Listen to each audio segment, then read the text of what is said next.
Meu único dever era combater as chamas junto com os outros 11 bombeiros. John Diller era um dos bombeiros e foguistas trabalhando nas caldeiras do Titanic. John descreve um incêndio grave num dos enormes depósitos de carvão do navio. Ele foi descoberto no dia em que o Titanic se preparava para ir de Belfast para Southampton e começar sua viagem inaugural. O procedimento para incêndios nas caldeiras era o de tirar o carvão em chamas antes que o fogo se alastrasse.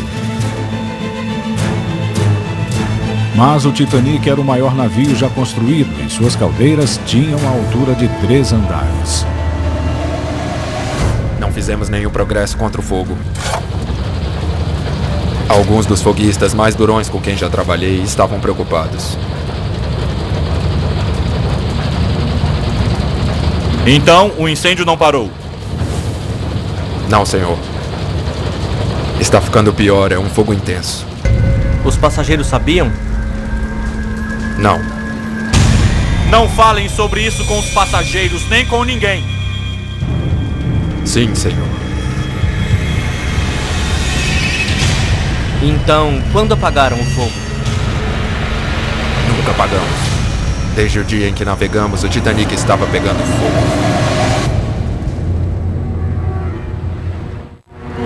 Em 10 de abril de 1912, o Titanic zarpou de Southampton. O convés superior abrigava dezenas de milionários, incluindo o proeminente empresário Benjamin Guggenheim e a socialite nova-iorquina Lady Astor. E nos convéses inferiores, mais de 1.000 passageiros. Agora, Senna suspeita que o incêndio tenha desempenhado um papel muito mais importante no desastre do Titanic que ninguém nunca percebeu.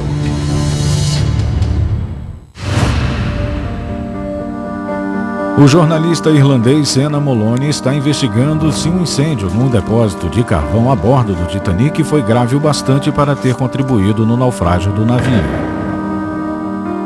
Ele foi para Londres, na Inglaterra, para encontrar especialistas mundialmente conhecidos e obter respostas. Como vai? Olá, como vai? Obrigado por me receber. Veja isso. É a localização do depósito de carvão? Sim, é uma parte do depósito. Incrível. O Dr. Guillermo Wren, do Imperial College London, faz parte de um pequeno grupo de cientistas que se especializa na dinâmica de incêndios de carvão. Isso com certeza pode ter sido causado por um incêndio latente. De acordo com o Dr. Wren, o incêndio no depósito de carvão pode ter começado sozinho e queimado por algum tempo antes de ser detectado. O mais assustador do incêndio latente de carvão é que ele não precisa ser iniciado. É espontâneo, é o que chamamos de autoaquecimento. Não precisa de um incendiário, não precisa nem de um acidente, só a cama de carvão. As peças da cama de carvão começam a aquecer lentamente, e aí vão se espalhando. Então, quando alguém detecta o incêndio latente numa grande cama de carvão, quer dizer que o fogo já estava acontecendo há dias, sem dúvida, provavelmente há semanas.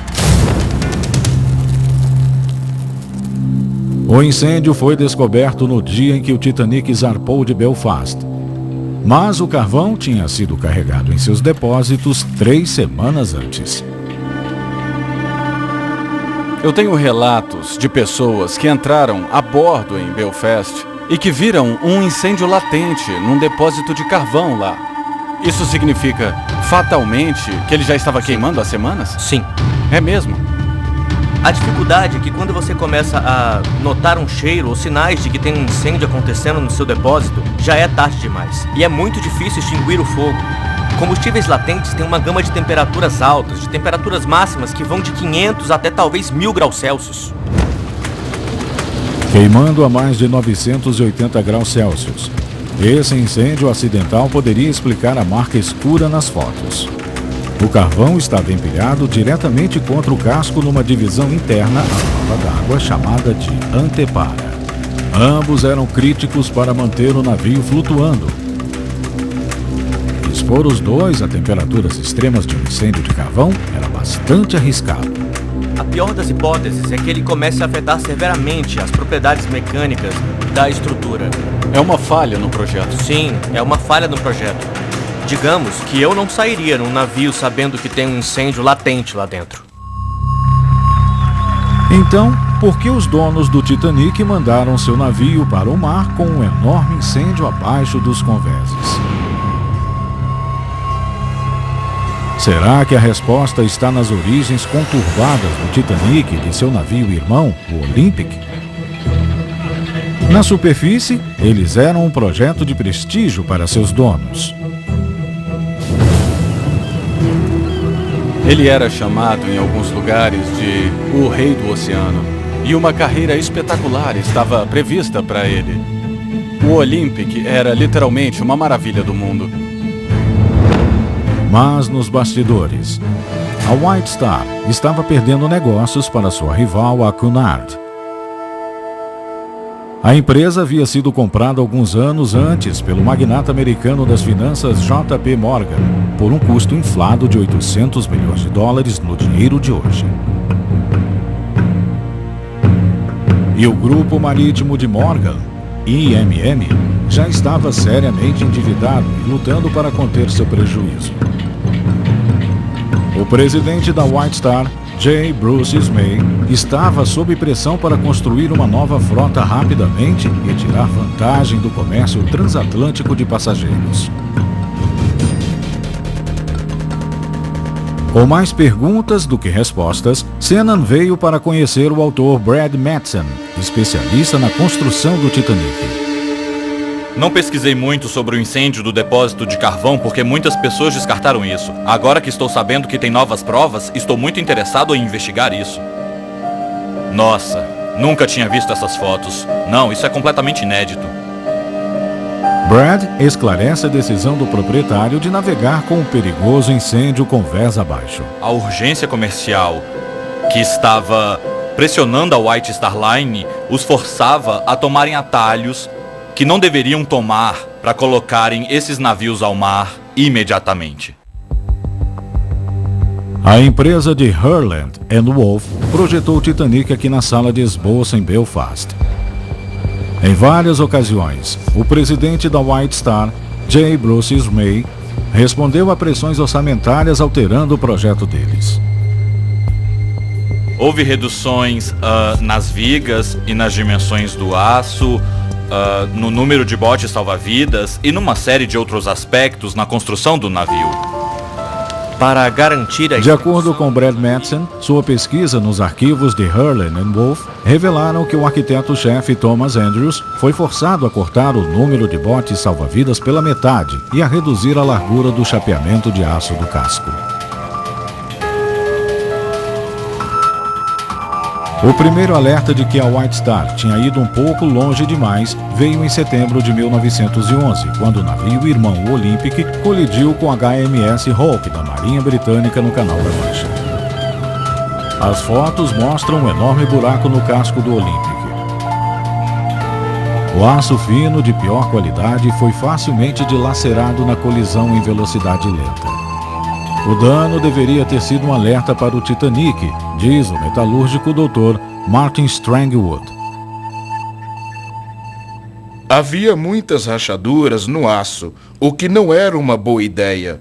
A proa do Hawke conseguiu penetrar no aço do casco. E se, como engenheiro, na época, você visse essas fotos, veria que o aço poderia falhar no impacto. Curiosamente, o Dr. Strangwood também diz que esse aço impuro e inferior também não tolera bem a exposição ao calor extremo.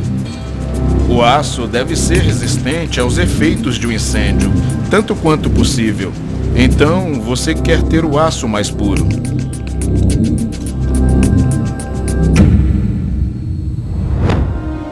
Os danos ao Olympic tiraram o navio da ação por 8 semanas. E afetou o cronograma do Titanic também. O eixo da hélice e a lâmina foram transferidos para reparar o Olympic e botá-lo de volta ao mar o mais rapidamente possível. Essa fotografia mostra a escala das peças, conectando seus motores a vapor às hélices gigantes. Os trabalhos de reparação custaram a White Star o equivalente a 22 milhões de dólares e atrasaram a entrega do Titanic em um mês. A lucrativa viagem inaugural do Titanic teve de ser adiada. Agora, o fogo ameaçava outro atraso ainda mais dispendioso. Imagine o que os jornais teriam feito com algo assim. Navio da White Star não consegue zarpar na hora. O que isso pareceria? Quem compraria a próxima passagem, não é? Acho que as finanças deles iam tão mal que isso poderia ter levado a White Star à falência. Quantas pessoas teriam saído se eles dissessem: bem pessoal, tem um incêndio lá embaixo. Acho que eu teria saído daquele navio. Eles estavam tomando decisões perigosas, presumindo que tudo daria certo. Aquele navio ia zarpar, não importava como. É isso mesmo.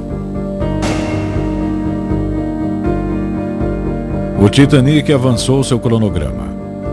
Ele deu uma breve parada em Queenstown, na Irlanda, antes de seguir rumo oeste em direção aos Estados Unidos. Os passageiros estavam completamente alheios de que debaixo de seus pés o fogo àquela altura era tão intenso que colocava em perigo a estrutura de aço do navio.